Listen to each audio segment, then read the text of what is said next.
إن الحمد لله والصلاة والسلام على رسول الله. أما بعد، قال الله تبارك وتعالى في القرآن المجيد والفرقان الحميد: يا أيها الذين آمنوا استعينوا بالصبر والصلاة إن الله مع الصابرين. تمام قسم کی تعریفات و تسبیحات اللہ وحدہ لا شریک کے لیے، اور درود و سلام ہوں محمد الرسول اللہ صلی اللہ علیہ وسلم کی ذات اقدس پر۔ ایمان کے دو حصے ہیں، ایک شکر ہے اور دوسرا صبر ہے۔ میں آج آپ کے سامنے صبر کے بارے میں گفتگو کروں گا کہ صبر کیا چیز ہے،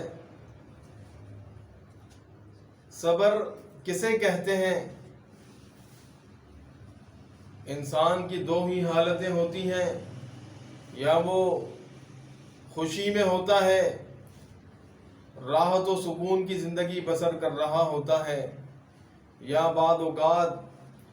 کوئی پریشانی، کوئی تکلیف، کوئی رنج، کوئی مصیبت، کوئی بیماری، یہ چیزیں انسان کو گھیر لیتی ہیں۔ لیکن اس وقت ایک مومن کا کیا عمل ہوتا ہے، اور ایک مومن اس پر کس طرح صبر کرتا ہے۔ اللہ رب العالمین نے قرآن مجید کے اندر انبیاء کا تذکرہ کیا، اور پھر ان کے واقعات کو بیان کر کے ہمیں کیا سمجھایا، ہمیں کیا پیغام دیا۔ یوسف علیہ السلام کے بارے میں اللہ رب العالمین نے ارشاد فرمایا: اِنَّهُ مَن يَتَّقِ وَيَصْبِرْ فَإِنَّ اللَّهَ لَا يُضِيعُ أَجْرَ الْمُحْسِنِينَ، کہ جو اللہ سے ڈرتا ہے اور صبر کو اختیار کرتا ہے، اللہ تعالیٰ ایسے محسنین کا اجر کبھی ضائع نہیں کرتا۔ حقیقت میں کیا ہوا تھا کہ یوسف علیہ السلام کے بھائیوں نے ان کو کنویں میں پھینک دیا، اور پھر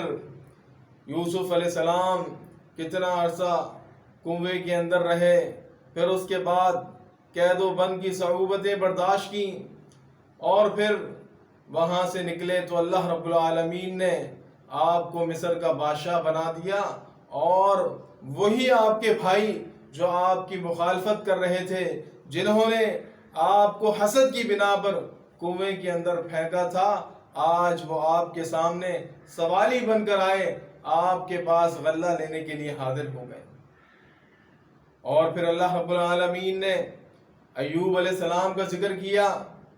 کہ ایوب علیہ السلام بیماری کے اندر 12 سال بیماری کے اندر رہے، لیکن ان کی زبان سے کبھی حرف شکایت نہیں نکلا، بلکہ وہ تو اللہ سے یہ دعا کرتے: رب انی مسنی الضر وانت ارحم الراحمین، اے اللہ مجھے یہ بیماری پہنچی ہے اور تو بڑا رحم کرنے والا ہے۔ تو یہ انبیاء کے واقعات، اور رسول اللہ صلی اللہ علیہ وسلم کو کتنی تکلیفیں پہنچی یوم عقبہ میں، جب رسول اللہ صلی اللہ علیہ وسلم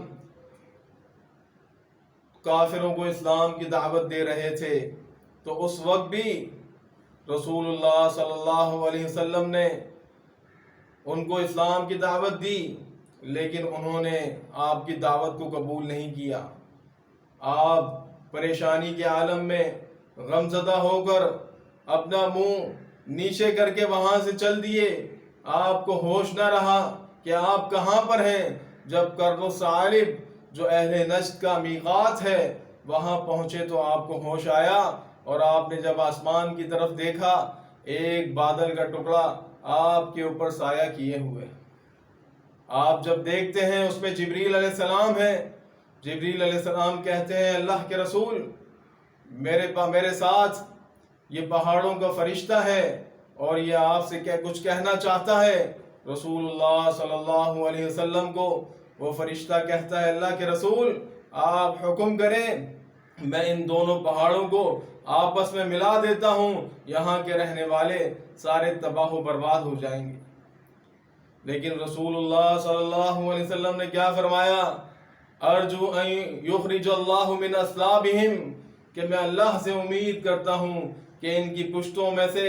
ایسے لوگ آئیں گے جو ایک اللہ کی عبادت کرنے والے ہوں گے، اس کے ساتھ کسی کو شریک نہیں ٹھہرائیں گے۔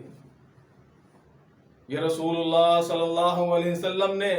بے شمار تکالیف آئیں، آپ پر پریشانیاں آئیں، لیکن آپ نے ہر موقع پر صبر کا مظاہرہ کیا، اور رسول اللہ صلی اللہ علیہ وسلم نے کیا فرمایا؟ ما من مسلم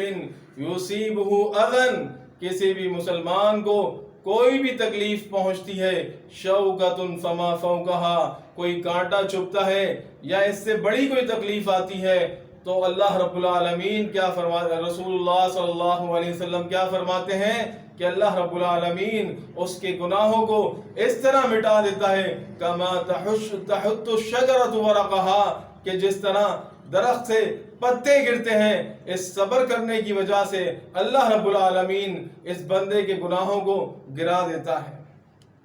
جو مصیبتوں پر صبر کرتے ہیں، آزمائشوں پر صبر کرتے ہیں، اللہ رب العالمین نے ایسے لوگوں کے لیے خوشخبری رکھی ہے۔ اللہ رب العالمین ارشاد فرماتے ہیں وَلَنَبْلُوَنَّكُمْ بِشَيْءٍ مِّنَ الْخَوْفِ وَالْجُوعِ وَنَقْصٍ مِّنَ الْأَمْوَالِ وَالْأَنفُسِ وَالثَّمَرَاتِ وَبَشِّرِ الصَّابِرِينَ، کہ ہم تمہیں آزمائیں گے، تم پر خوف ہوگا، کبھی تمہاری اولاد کے ذریعے سے، کبھی رزق کی قلت کے ذریعے سے اللہ کی آزمائش آئے گی، لیکن جو ان آزمائشوں پر صبر کرے گا، صبر کرنے کی وجہ سے اللہ رب العالمین کیا ارشاد فرماتے ہیں؟ وَبَشِّرِ الصَّابِرِينَ، ان صبر کرنے والوں کے لیے خوشخبری ہے۔ صبر کرنے کی وجہ سے اللہ رب العالمین قیامت کے دن ان کو اعلیٰ مقام عطا فرمائے گا۔ اس دنیا کے اندر بھی جب انسان مصیبتوں پر، پریشانیوں پر صبر کرتا ہے، اللہ رب العالمین صبر کرنے کی وجہ سے اس کو چاہے کچھ دیر کے بعد لیکن ایسے انعامات سے نوازتا ہے کہ جس کی وجہ سے اس کی دنیا بھی بہتر ہوتی ہے اور کل آخرت بھی بہتر ہوگی۔ اللہ رب العالمین ہمیں بھی صبر کرنے والا بنا دے۔ سبحان ربک رب العزت عما یصفون وسلام علی المرسلین والحمد للہ رب العالمین۔